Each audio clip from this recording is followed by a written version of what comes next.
Hello friends, শুভ্রাস কিচেনে আপনাদের আরও একবার অনেক অনেক স্বাগত। আমি আজ আপনাদের সাথে ডিম পোস্তর রেসিপিটা শেয়ার করব। এটা অনেকেই হয়তো খেয়েছেন, আবার অনেকেই খাননি, কিন্তু এটা সত্যি সত্যি খেতে খুব ভালো লাগে। পোস্ত আমরা যাতেই দিই সেটাই খেতে অন্যরকম হয়ে যায়। আমরা আলু পোস্ত খেয়েছি, ঝিঙে পোস্ত খেয়েছি, পটল পোস্ত খেয়েছি, তো আজ আমি আপনাদের সাথে ডিম পোস্তর একটা রেসিপি শেয়ার করব। আপনারা আমার এই রান্নাটা দেখুন, দেখে ভালো লাগলে অবশ্যই লাইক করবেন, শেয়ার করবেন আর কমেন্ট করে আমাকে জানাবেন।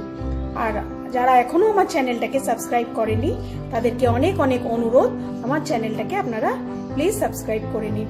আর নতুন নতুন রান্নার আপডেট পেতে বেল আইকনটা টিপতে ভুলবেন না। তো চলুন দেখে নিই কিভাবে আমি ডিম পোস্তটা বানাচ্ছি। ডিম পোস্তটা বানানোর জন্য আমি প্রথমে কড়াইতে একটু সর্ষের তেল খুব ভালো করে গরম করে নিয়েছি। এবার এই তেলে আমি একটু নুন দেব,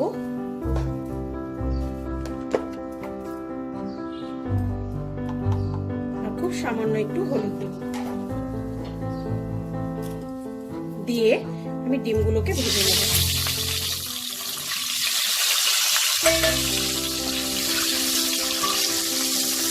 ডিমগুলো লাল করে একটু ভাজবো।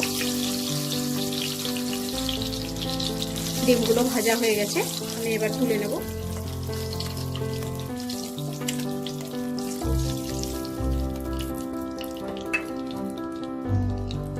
এবার এই তেলেই আমি লম্বা লম্বা করে একটা বড় আলু কেটে রেখেছি। এই আলুগুলো আমি খুব ভালো করে লাল করে ভেজে নেব।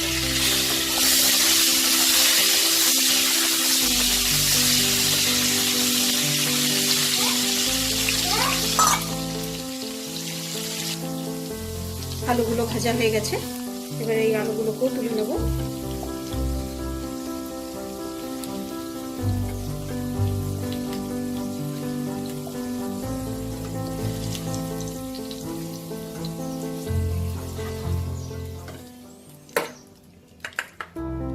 এবার এই তেলে আমি একটু কালো জিরে ফোড়ন দেব। কালো জিরেটা থেকে একটু ভাজা ভাজা গন্ধ বেরোলে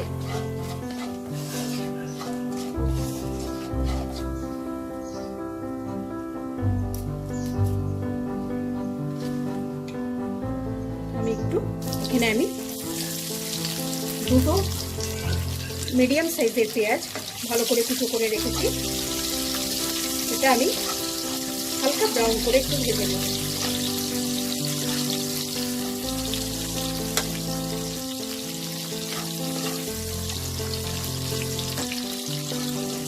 এখানে আমি 4টে ডিমের জন্য দুটো মিডিয়াম সাইজের পেঁয়াজ নিয়েছি।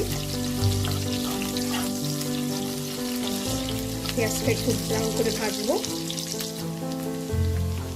পেঁয়াজটা আমার ভাজা হয়ে গেছে। এবার আমি এখানে একটু পোস্ত আর কাঁচা লঙ্কা একসাথে মিক্সিতে পেস্ট করে রেখেছি, এটা আমি দিয়ে দেবো। দিয়ে এটাকে খুব ভালো করে একটু মিশিয়ে নেব।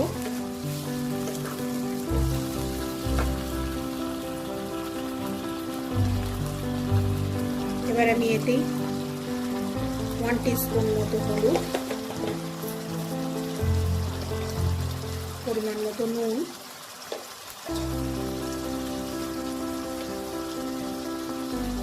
আর 1 টিস্পুন মতো কাশ্মীরি লঙ্কা গুঁড়ো দিয়ে এটাকে খুব ভালো করে মিশিয়ে 5 মিনিট আমি এটাকে রান্না করব। দেখুন পোস্তটা থেকে আমার তেল বেরিয়ে এসছে। পোস্তটা আমার খুব ভালো করে ভাজা ভাজা হয়ে গেছে। এবার আমি এতে ভেজে রাখা আলু আর ডিমটা দিয়ে দেবো, দিয়ে খুব ভালো করে মিশিয়ে নেব।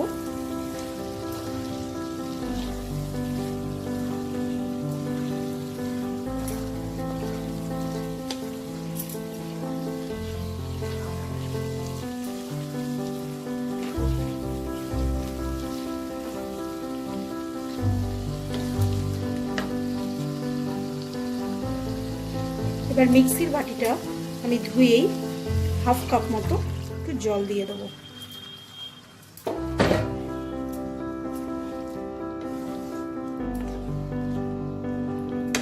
ডিমটা তো সেদ্ধই আছে, আলুটা সেদ্ধ হওয়ার মতো একটু জল দেব, দিয়ে এটাকে আমি ঢাকা দিয়ে দেবো। যতক্ষণ না আলুটা সেদ্ধ হচ্ছে আমি এইভাবে এটাকে ঢাকা দিয়ে রান্না করব।